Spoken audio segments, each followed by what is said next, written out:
Witam wszystkich, dzisiaj będzie wisienka na torcie. To znaczy zbierzemy informacje z pozostałych filmów i wreszcie narysujemy jeden sensowny, porządny, duży rysunek, czyli stare drzewo. Miękką i nieco postrzępioną linią zaznaczam pień oraz najgrubsze gałęzie. Staram się tak rozplanować ułożenie gałęzi, by nie były symetryczne względem pnia, ale też by były rozłożone w miarę równomiernie po obu stronach.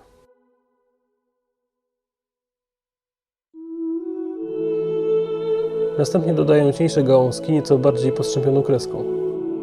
Staram się pamiętać o zaznaczeniu gałęzi, które układają się za lub przed drzewem, a nie tylko na jego bokach.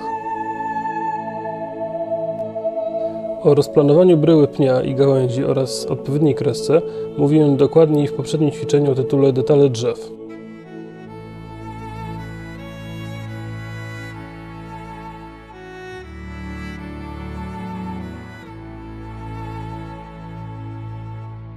W starych drzewach bardzo atrakcyjne wizualnie są zawsze rozachate i powykręcane konary oraz spękane i plastyczne pnie.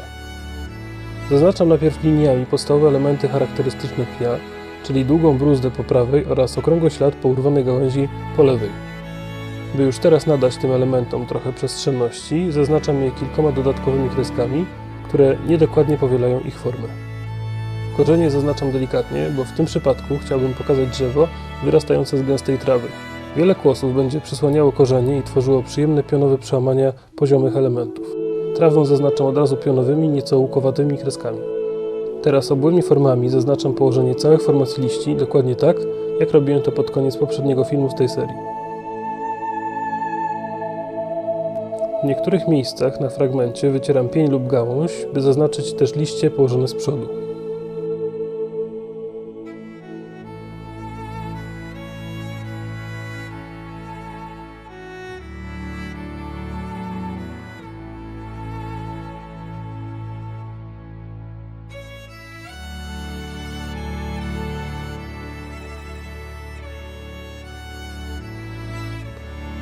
Kiedy mam już zaznaczone położenie wszystkich liści, mogę zagęścić podziały pnia.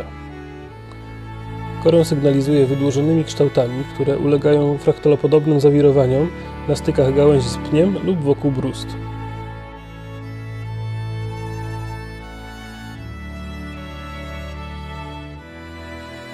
Wrzecionowate formy podkreślają też bardziej obłe i zwarte obszar liści.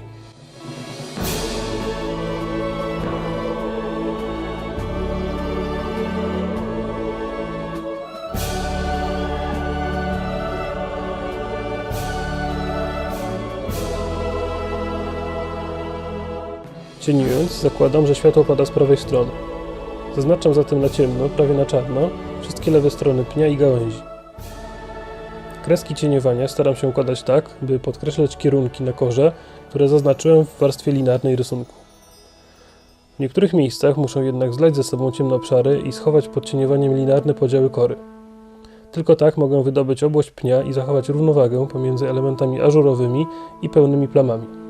Równowagę, która moim zdaniem jest kluczowa, by praca nie wyglądała na wydziubaną, w przypadku gdy jest złożona z samych drobnych elementów, lub niechlujną albo płaską, kiedy całość tworzą jedynie duże, jednorodne plamy.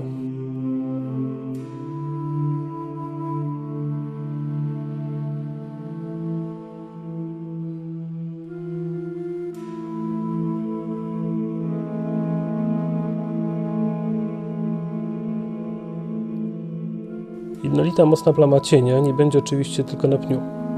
Można nią podkreślić też zagłębienia pomiędzy korzeniami, czy tektoniką większych bruzd i elementów pnia.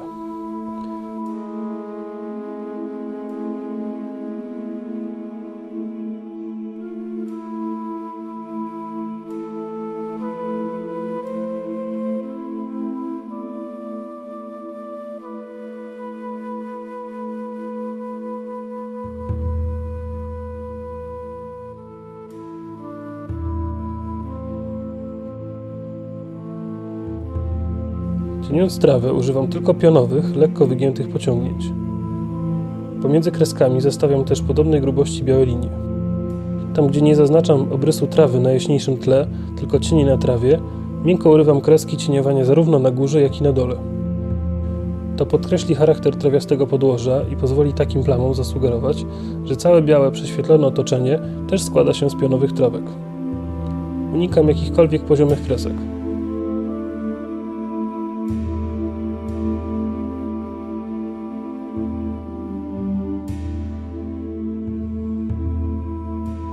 Korzenie raz na jakiś czas widoczne zza traw zaznaczam też tylko pionowymi, ciemniejszymi liniami pomiędzy liniami traw.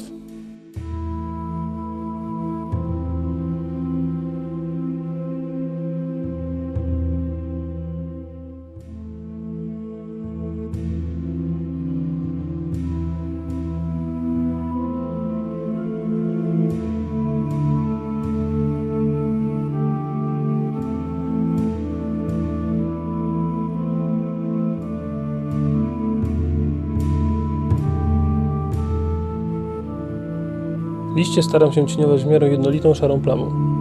Jeśli jakaś formacja liści występuje na tle pnia, wtedy cieniuję ją jaśniej lub zostają zupełnie na biało i w obu przypadkach podkreślam dużo ciemniejszym pniem.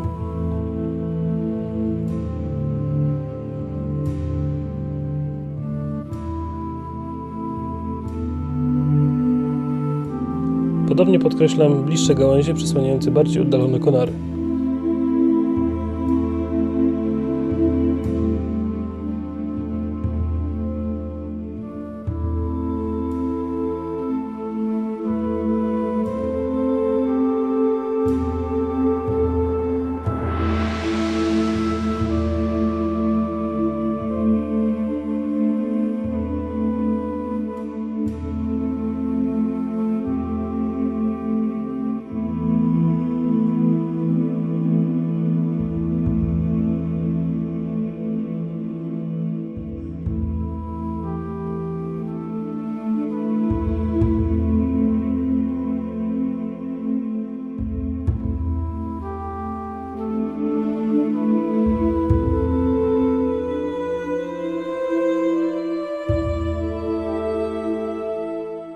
Za tydzień zrobi się bardziej nastrojowo, bo zajmiemy się trochę efektami atmosferycznymi. Będziemy rysowali mgłę i promienie słoneczne. Tymczasem zachęcam do zerknięcia na mój facebookowy fanpage. Tam raz na jakiś czas wrzucam też zdjęcia prac, które tutaj tworzę. Do zobaczenia wkrótce.